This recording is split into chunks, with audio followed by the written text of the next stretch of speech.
All right, well, welcome everyone to Article 5 in the Constitution. This is number 4 in the lecture series, the In the Constitution seminar series that I do. And today is going to be interesting. Article 5 in the Constitution, the presentation is a little bit different than the other ones that I do. It actually deals with just one article. And that one article, all it talks about is the amendment process. So it'll be interesting to go through.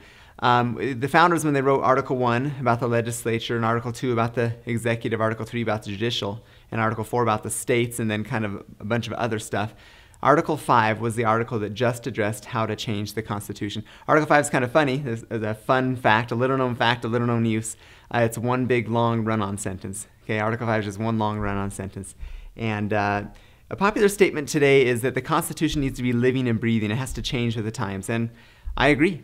Article 5 is the way that it's living and breathing, the way that it can change with the times. That's the whole point. And it's critical to understand. Article 5 points out that the way to amend the Constitution is a legislative process. It's not an executive process. It's not a judicial process. So executive orders, treaties, majority opinions, case precedent, none of that is what changes the Constitution. The only thing that can change the Constitution is the amendment process. So we're going to spend, like I said, the entirety of this presentation just in Article 5. Okay, so let's get started here. We got a quote by George Washington. I think it is pretty good. He gives us a couple quotes here that may say a little more eloquently what I just said. First of all, he says, "The basis of our political systems is the right of the people to make and to alter their constitutions of government." Now, I don't know if that reminds you of something. It reminds me of the Declaration of Independence. The Declaration says that whenever any form of government becomes destructive of these ends, it is the right of the people to alter or to abolish it. That's essentially what it's saying, right? It's the right of the people to make and to alter their constitution of government. It's a principle based on self-governance. Now he follows up that quote by saying, "But the Constitution which at any time exists, till changed by an explicit and authentic act of the whole people, is sacredly obligatory upon all." Okay? Because we're a republic, or rule of law, we don't just willy-nilly go around and do whatever we want to do. We follow our laws, don't we? And the Constitution is the supreme law of the land. It's sacredly obligatory upon all of us. We must follow it until it's changed by, what does he call it? He calls it an explicit and authentic act of the whole people. What is that explicit and authentic act? It is the Article 5 amendment process. That's the only way to change it. We will follow the Constitution, and we won't change it or make up our own definition of it. We will change it if we follow the rules for changing it. Okay? So pretty straightforward there. He says this other opinion. This is in his farewell address. And his farewell address, George Washington's farewell address, is one of the best documents ever to read. He says this: "If, in the opinion of the people, the distribution or modification of the constitutional powers be in any particular wrong." So if the people's opinion says, look, we have some problems here, we need to modify or redistribute the power a little bit differently within our system of government, it's within the right of the people to do that, correct? That's what they can do. Then he says this: "Let it be corrected." Okay, if the people say we need to change it, let it be corrected by an amendment in the way which the Constitution designates. Like we were saying earlier, right? Want to change it? Change it by the way the Constitution says you can change it, through the amendment process. Then he follows up this quick little clause: "But let there be no change by usurpation." Now, usurpation is the unauthorized taking of power. Okay, let there be no changes simply by usurpation. So let's explore this a little bit. How would the judicial branch affect changes by usurpation? Well, by majority opinions, by case precedent, etc., right? How would the executive department, how would the executive branch make a change by usurpation?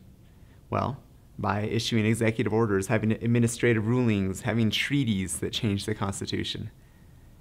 Here's an interesting question, too, because we just said before that the legislative process, that's what changes the Constitution. Is there any way for the legislative branch to usurp, to change by usurpation? Well, actually, there is, if they make laws that change the Constitution.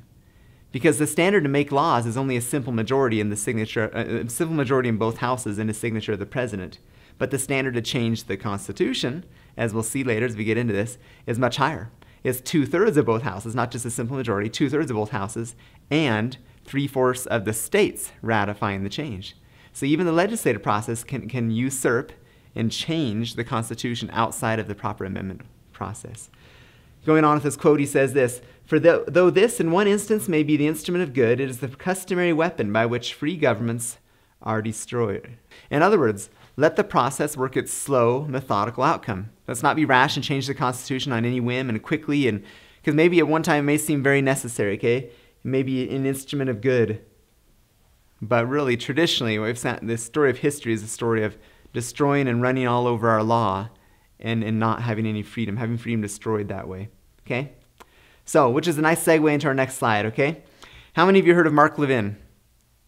Hopefully a lot of you have. I've heard of him. I've read 2 of his books. I highly recommend him. He's a great commentator. In my opinion, he's one of the best conservative commentators we have on the radio and TV because he's very constitutional. Okay? I enjoy what he says. I enjoy what he teaches. I think it's great. He has a new book out called Liberty Amendments, and unfortunately I have an opposite opinion of his new book. I feel like it's a very dangerous book that offers some ideas that aren't constitutional, that are going to hurt our Constitution, not help it. So we're going to look into this. And so just to make sure we understand, I'm not against Mark Levin. I'm not trying to put him down. I'm simply trying to critique his ideas in this book, Liberty Amendments, that I think might expose some ideas that we may have not considered before. So let's look at some opening questions here with this idea of an Article 5 convention, okay? That's what his book is talking about. Holding a convention of the states is what he calls it, an Article 5 convention. So let's ask some questions regarding an Article 5 convention. First of all, does our Constitution have problems, or do we have problems following the Constitution? I think most people would say, well, we have problems following the Constitution. It's the latter, right? It's not our Constitution that has a problem. It's the fact that we're not following it. Number 2, if we aren't following the Constitution now, do we think we'll follow the new amendments to the Constitution? That's illogical, isn't it? Wait, if we're not following it now, why do we think we're going to follow the new amendments that come? Just because they're new amendments? Oh no, we're not following it now. Number 3, if the convention produces new amendments that the federal government chooses to disregard, just like they're doing with our currently with our Constitution, then what? Do we call another constitutional convention to issue new amendments? The process is a ever revolving door, right? That's not the solution, to simply keep calling more and more amendments. The solution is to follow the Constitution. And number 4, with the types of laws being passed currently at the federal and state levels, do we really expect a convention to produce amendments making the Constitution more in line with the true principles of freedom and the proper role of government? So if we're really going to pull this convention together and kind of work and change this Constitution, do we expect the outcome to be more conservative, more principle, freedom loving? No, not with the current political environment we find ourselves in. Okay, so those are some questions to start out. Okay, now let's get